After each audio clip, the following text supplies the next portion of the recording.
में हम बात करने वाले हैं कि आपको जो फायर एंड सेफ्टी का जो बेसिक नॉलेज है उसको आप इस टेस्ट के माध्यम से, यानी कि ये जो मल्टीपल चॉइस जो क्वेश्चंस है इस टेस्ट के माध्यम से आप कैसे टेस्ट कर सकते हो उसके बारे में। तो चलिए फिर वीडियो को स्टार्ट करते हैं। तो सबसे पहला क्वेश्चन है कि वुड हो, प्लास्टिक हो या फिर पेपर हो, ये कौन से क्लासिफाई में आते हैं। तो उसके लिए ऑप्शन ए है क्लास सी, ऑप्शन बी है क्लास ए, ऑप्शन सी है क्लास डी और ऑप्शन डी है क्लास बी। अब इसमें का जो करेक्ट आंसर है उसको आपको सेलेक्ट करना है। तो आपको ये पता होना चाहिए कि वुड हो, प्लास्टिक हो या फिर पेपर हो, ये जो है ये सॉलिड चीजें होती है। अब ये कौन से क्लासिफिकेशन में आती है, तो उसका जो करेक्ट आंसर है वो है ऑप्शन बी क्लास ए। फिर उसके बाद का क्वेश्चन है कि नीचे दिए गए जो भी ऑप्शंस है, जो भी एक्टिविटीज है, तो उसमें से हॉट वर्क जो एक्टिविटी है वो किस में कंसीडर की जाती है। तो उसके लिए ऑप्शन ए है grinding ferrous metals, option B है कटिंग, ऑप्शन सी है वेल्डिंग और ऑप्शन डी है ये सभी। अब इसमें का जो करेक्ट आंसर है वो आपको यहाँ पर सिलेक्ट करना है। तो इसका करेक्ट आंसर है option D all of the above. फिर उसके बाद का क्वेश्चन है कि फायर एक्सटिंग्विशर को प्रॉपर यूज करने के लिए एक एक्रोनिम आता है, तो वो एक्रोनिम क्या है। तो उसके लिए ऑप्शन ए है पाल्स, ऑप्शन बी है पास्ट, ऑप्शन सी है पास और ऑप्शन डी है इसमें से कोई भी नहीं। तो इसका जो करेक्ट आंसर है वो आपको यहाँ पर सेलेक्ट करना है। तो करेक्ट आंसर है ऑप्शन सी पास मेथड। फिर उसके बाद का क्वेश्चन है कि जब भी आप फायर एक्सटिंग्विशर से आग जो है वो बुझाते हो तो उस वक्त जो है आपने क्या करना चाहिए। तो उसके लिए ऑप्शन ए है कि आपने जो है आपका जो बैक है वो फायर एग्जिट की तरफ जो है वो टर्न करना है, वो भी आउटवर्ड डायरेक्शन में। ऑप्शन बी है कि आपने जो है आपका जो फेस है वो साउथ डायरेक्शन में जो है हमेशा टर्न करना चाहिए। ऑप्शन सी है कि आपने जो है आपका जो बैक है वो हमेशा नॉर्थ साइड में जो है वो टर्न करना है। और ऑप्शन डी है कि आपने जो है आपका जो फेस है वो फायर एग्जिट की तरफ, यानी कि उसके इनवर्ड डायरेक्शन में जो है आपको टर्न करना है। तो इसका जो करेक्ट आंसर है उसको आपको सेलेक्ट करना है।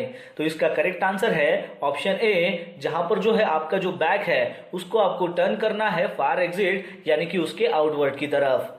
फिर उसके बाद का क्वेश्चन है कि इन केस ऑफ फायर हमने किसको रेस्क्यू करना चाहिए। तो उसके लिए ऑप्शन ए है सभी विजिटर्स हो या फिर कॉन्ट्रैक्टर्स, ऑप्शन बी है सभी स्टाफ को, ऑप्शन सी है कि जो भी डेंजर में है उनको और ऑप्शन डी है सभी पेशेंट्स को। तो इसका जो करेक्ट आंसर है उसको आपको सेलेक्ट करना है। तो करेक्ट आंसर है ऑप्शन सी, जो भी पर्सन्स डेंजर में है उनको सबसे पहले जो है आपको रेस्क्यू करना होता है जब भी इनकेस आग लगती है। फिर उसके बाद का क्वेश्चन है कि जब भी फायर को एक्सटिंग्विश किया जाता है, उसको बुझाया जाता है, तो उस वक्त जो है आपने जो है कितना डिस्टेंस जो है वो मेंटेन करना है। तो उसके लिए ऑप्शन ए है 5 मीटर, ऑप्शन बी है 6 मीटर, ऑप्शन सी है 10 मीटर और ऑप्शन डी है 3 मीटर। तो इसका जो करेक्ट आंसर है उसको आपको सिलेक्ट करना है। तो इसका करेक्ट आंसर है ऑप्शन डी 3 मीटर। फिर उसके बाद का क्वेश्चन है कि फायर ट्रायंगल के क्या एलिमेंट्स है। तो उसके लिए ऑप्शन ए है heat, CO2 fuel, option B है ऑक्सीजन, वुड, CO2, ऑप्शन सी है हीट, ऑक्सीजन और फ्यूल और ऑप्शन डी है इसमें से कोई भी नहीं। तो इसका जो करेक्ट आंसर है उसको आपको सेलेक्ट करना है। तो करेक्ट आंसर है ऑप्शन सी हीट, ऑक्सीजन और फ्यूल। फिर उसके बाद का क्वेश्चन है कि कौन सा ऐसा मैकेनिज्म है जो हीट को ट्रांसफर करने का वो तरीका नहीं है। तो उसके लिए ऑप्शन ए है फ्यूजिबल लिंक, ऑप्शन बी है कंडक्शन, ऑप्शन सी है रेडिएशन और ऑप्शन डी है कन्वेक्शन। तो इसका जो करेक्ट आंसर है उसको आपको सेलेक्ट करना है। तो करेक्ट आंसर है ऑप्शन ए फ्यूजिबल लिंक। फिर उसके बाद का क्वेश्चन है कि इमरजेंसी के वक्त ऐसा कौन सा जो फैक्टर है वो जो है इसमें से रिलेवेंट नहीं है। तो उसके लिए ऑप्शन ए है the emergency procedure, option B है who your fire wardens are, option सी है कंप्लीटिंग एन एक्सपेरिमेंट और ऑप्शन डी है वेयर टू असेंबल। तो इसका जो करेक्ट आंसर है उसको आपको सिलेक्ट करना है।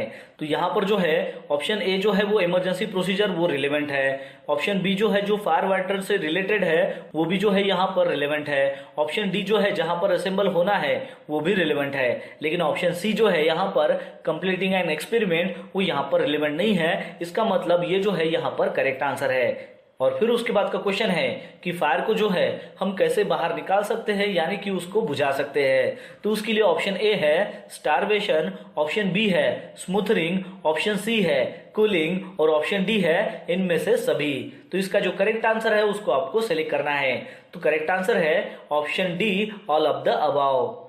तो दोस्तों आशा करता हूं कि आपको इस वीडियो के माध्यम से पता चल गया होगा बेसिक फायर एंड सेफ्टी के जो भी क्वेश्चंस थे जो आपको पता होना काफी जरूरी है उसके बारे में। तो बस आज के लिए इतना ही, मिलते हैं नेक्स्ट वीडियो में एक नए टॉपिक के साथ में। तब तक के लिए टेक केयर, बाय बाय।